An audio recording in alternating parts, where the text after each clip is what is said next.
Dando sequência a vídeos anteriores onde abordo a necessidade de diagnósticos abrangentes, estruturais, neste faço destaque ao grande perigo de interpretar valores angulares desconectados do seu contexto, como referências para terapias ortodônticas. Análises cefalométricas sucedem-se segundo sua popularidade e frequência de uso, seja empregando radiografias bidimensionais, quanto as mais modernas, tridimensionais, como a tomografia computadorizada de feixe cônico, ou cone-beam, e segundo vários softwares específicos para cada tipo de análise.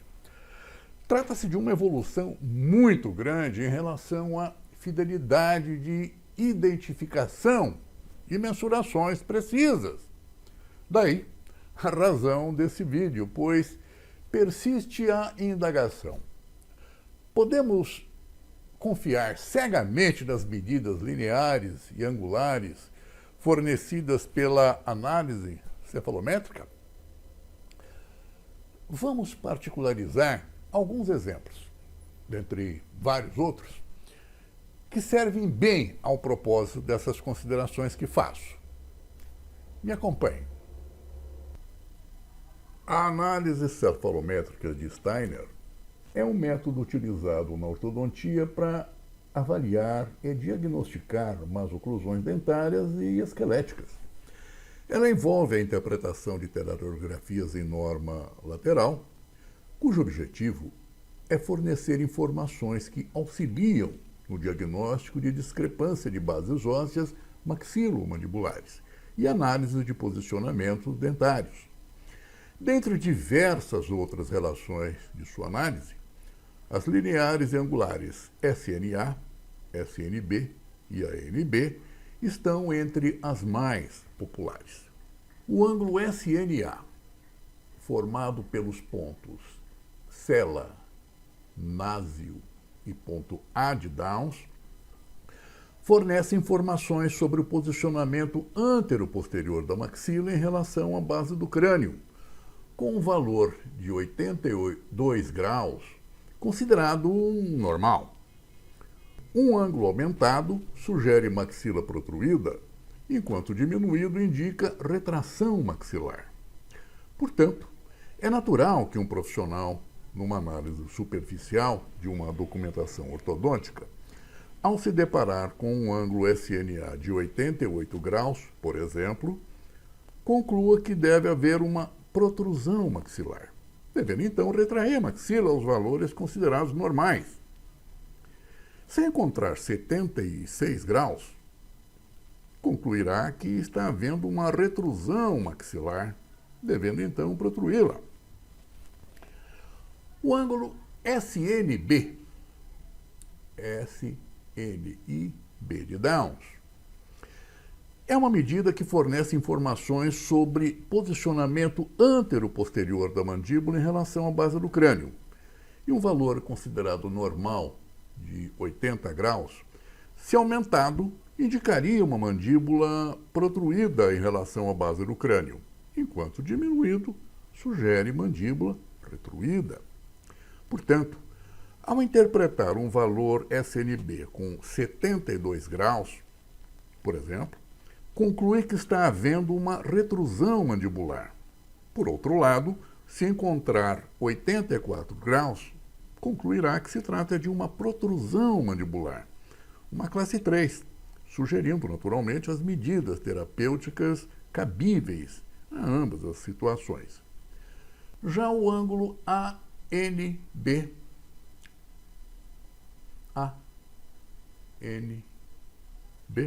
formado entre ambos, é uma medida que avalia a discrepância antero-posterior entre a maxila e a mandíbula, utilizando o ponto násio como referência.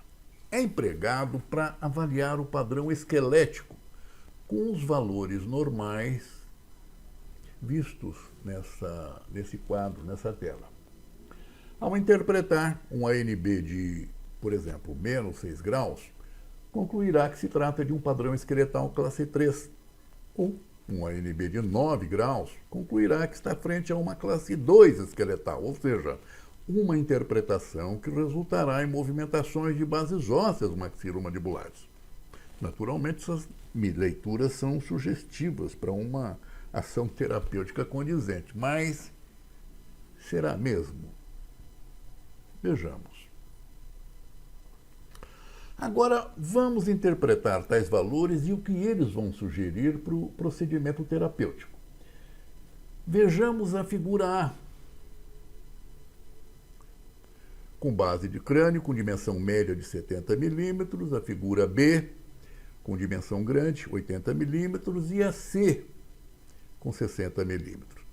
Tais valores correspondem a estudos lineares realizados por Hans Peter Binler. Notem que as relações maxilomandibulares são idênticas nos 3 casos. Na figura A, um ANB com base craniana média de 2 graus sugere harmonia de bases ósseas e nenhum procedimento terapêutico necessário.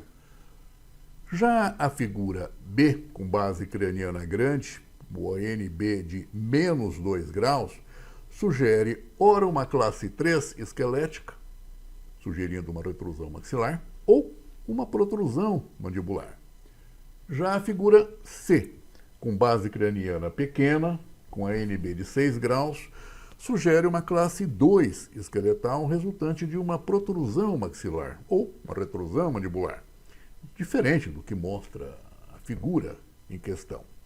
Imaginem as iatrogenias terapêuticas que essa fidelidade numérica a ângulos poderia provocar.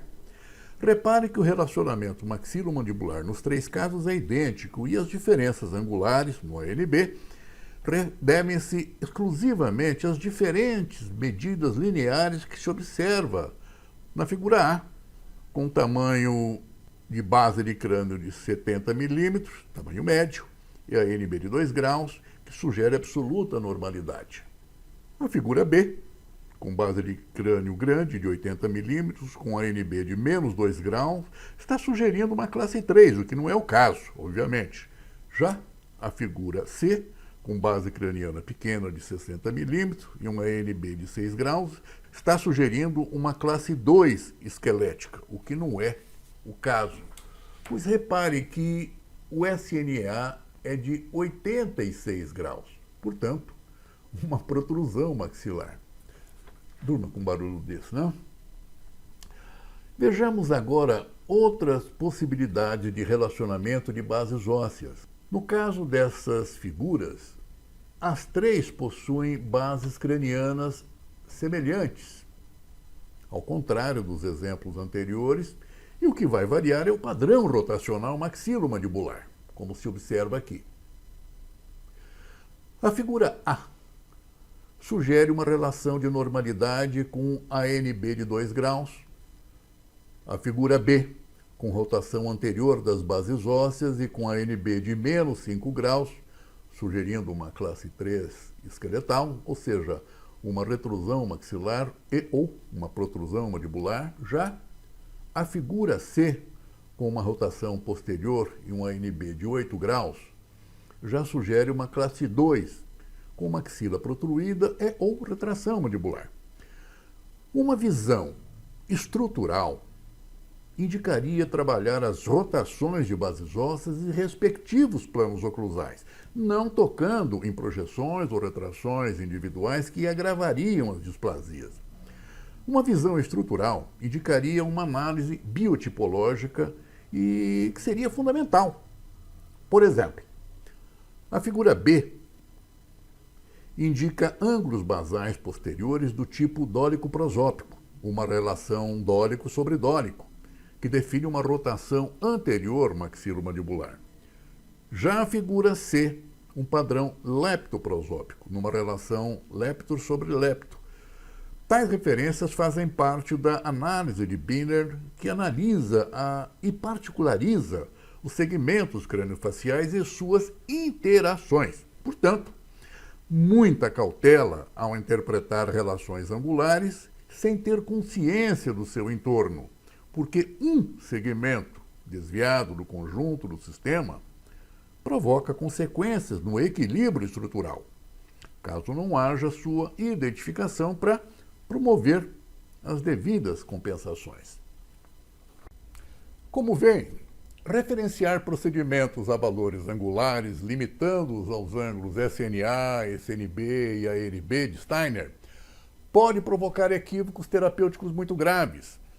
Há que ampliar a visão limitada ao aspecto dentoalveolar e voltar a atenção à visão estrutural dos segmentos que compõem o sistema craniofacial. A identificação precisa da fonte dos desequilíbrios permite nos informar onde podemos ou não intervir, para sugerir o que e onde compensar os desequilíbrios. Em outras palavras, há que expandir a interpretação das displasias para um padrão estrutural do sistema craniofacial. Estão aí presentes as telerradiografias convencionais, ao lado das avançadas tomografias computadorizadas volumétricas que fornecem tudo o que for necessário em termos de resolução e imagens fidedignas para traçados que visam a identificação dos segmentos estruturais e a sinergia linear e angular entre eles. O método biotipológico de Binler, Jarabach, Witz e outros na mesma linha podem ser úteis a essa visão estrutural. Outras videoaulas os colegas podem acessar em meus canais do YouTube, Instagram ou site. A todos um forte abraço.